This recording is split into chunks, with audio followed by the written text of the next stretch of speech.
All right, in our previous lesson, we were talking about how to determine if a reaction or a process or just about anything in nature is going to take place on its own, which we call in AP chemistry, we call that thermodynamically favorable, or as your textbook says, spontaneous.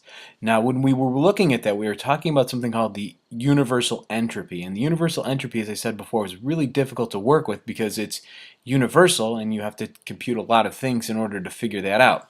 So what scientists have done is they've figured out a way, and more particular, Gibbs is the scientist who figured this out. And actually, interesting thing about Gibbs is he was the first American scientist to actually win a Nobel Prize.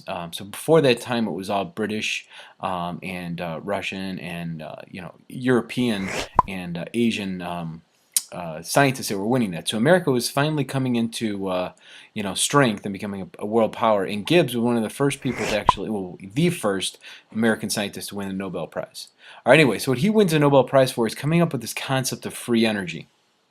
All right, so I'm going to try to show you the connection between free energy and universal entropy. So as I said before, we were talking about universal entropy. Remember, we're using the notation here to talk about the entropy of the universe.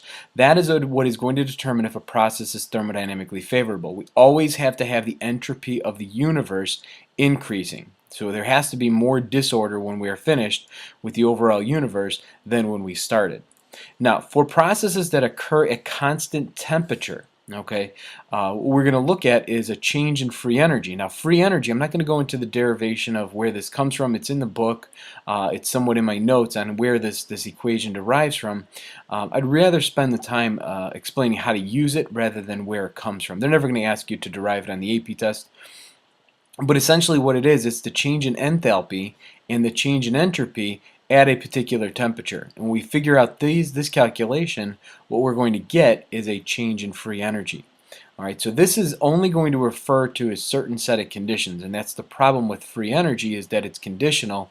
Universal entropy is that. It's universal. We can use it anywhere. Okay, so now notice what I did here is we no longer put the symbols down here. No longer am I putting down here system, surroundings, universe, because everything we are going to do from this point on will be dealing with the system. Okay, so all of this is going to deal with systems. So you would picture this as SYS. So if you don't see anything underneath these, and you most likely will not, is that we are dealing with systems. All right, so that's that's why the free energy is very functional for us, is that it's always going to pertain to our system, and that's what we want to have happen. We don't want to have to be bouncing back and forth between surroundings and universe and system. So from this point forward, everything will be considered system unless otherwise notated down here. That's the way they will use that same notation on the AP test. All right, so again, if you look in the notes and if you look in the book, there's an explanation of where this equation comes from. But essentially, you can connect the universal entropy change to the change in entropy, free energy change of our system. Okay, so we can make that connection using this equation. So that we find that the sign notation is what's really important here. Is that because we want this to always increase. So if we want this to always increase, we would like our free energy to always be a negative value. Okay, so we want our free energy to always be negative. So what we find here is a really, really important key concept here. Okay, and that is that when we're dealing with free energy, a process at constant temperature and pressure, which most reactions that we deal with in chemistry are. Temperature of the room doesn't change, the air pressure doesn't change much. So for us, these are really good conditions to be, to be true. A spontaneous process process is spontaneous in the direction in which free energy of the system, remember we're looking at system here, decreases. Okay, and that's the key, is that we want the free energy of the system to decrease. So what we have with that equation, we now have a way of determining whether a system or a reaction or a process is spontaneous just by looking at all of the values for our system. So our change in free energy of the system is equal to the change in enthalpy of the system minus whatever particular temperature we're at and the change in entropy for our system. So everything here is pertaining to our system, and we now know how to calculate these two things. We looked at this back in chapter 6 on the thermochemistry material, We looked at this in the previous lesson on how to calculate changes in entropy. Now we can calculate changes in free energy. So if the free energy is negative, we say it's spontaneous or thermodynamically favorable as it's written. And if it's positive, we say it's spontaneous in the opposite direction. Okay, and that means that the reaction is going to be the opposite direction. And free energy is 0, we are at equilibrium. Okay, so one last slide here, and then I'll kind of maybe make a few explanations.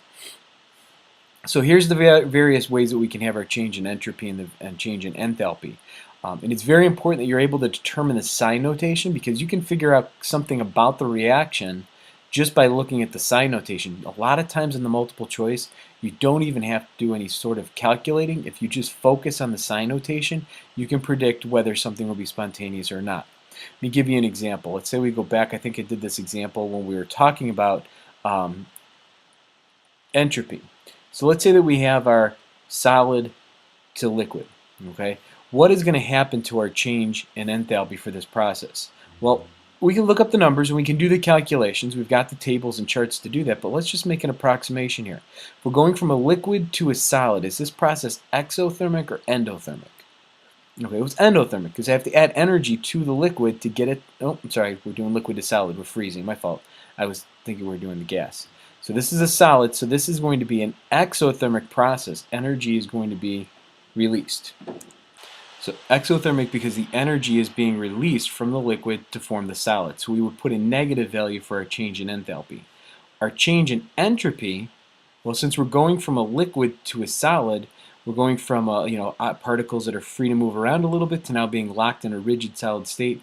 Our change in entropy is going to be negative as well, because we're going to have a decrease in our entropy, right? Because we're going to have less entropy afterwards. And remember, entropy is the amount of disorder or randomness in the system. Okay, so if we take a look at the chart here, if the change in entropy is negative and the change in enthalpy is negative, well, when will it become spontaneous? Well, it depends on using free energy. So delta G, free energy, is equal to this minus the change in temperature. So what I would have is if I plug in a negative here, right, and I have minus temperature minus, well, this portion here is going to be overridingly positive, right? Because a negative minus a negative makes this function positive. So right here, this portion of the reaction will be positive. The driving force here is really the enthalpy change, right? Because the enthalpy change is what's going to make this negative. For the process to be spontaneous or thermodynamically feasible or favorable, the free energy has to be negative. So let's take a look at our scenario. What happens if I lower the temperature? If I lower the temperature, liquids turn to solids. So if the temperature is going down in this process, temperature is getting lower and lower and lower, I'm going to be multiplying this by a lower and lower number. This positive becomes less and less significant, making this negative portion over here of the change in enthalpy more significant, and therefore free energy is negative. So at low temperatures, we would expect the spontaneous or thermodynamically favorable process to be the formation of a solid, which makes sense. At high temperatures, when temperature is higher, well, then this becomes more and more prevalent. So this gets multiplied by a larger number. This becomes more and more positive, which then can override the negative, right? The magnitude gets bigger, which would make this change in entropy, change in free energy positive. Notice we're doing all of this from our system's perspective, nothing about the universe or anything about the surroundings. This is positive. It is no longer spontaneous, but it would then be spontaneous or thermodynamically feasible in the other direction, which means we would melt the solid. And of course, there's a particular temperature at which this will reach equilibrium, and that temperature would be 0 Celsius or 273 Kelvin. And that would make the process equal to 0 and therefore at equilibrium. Okay?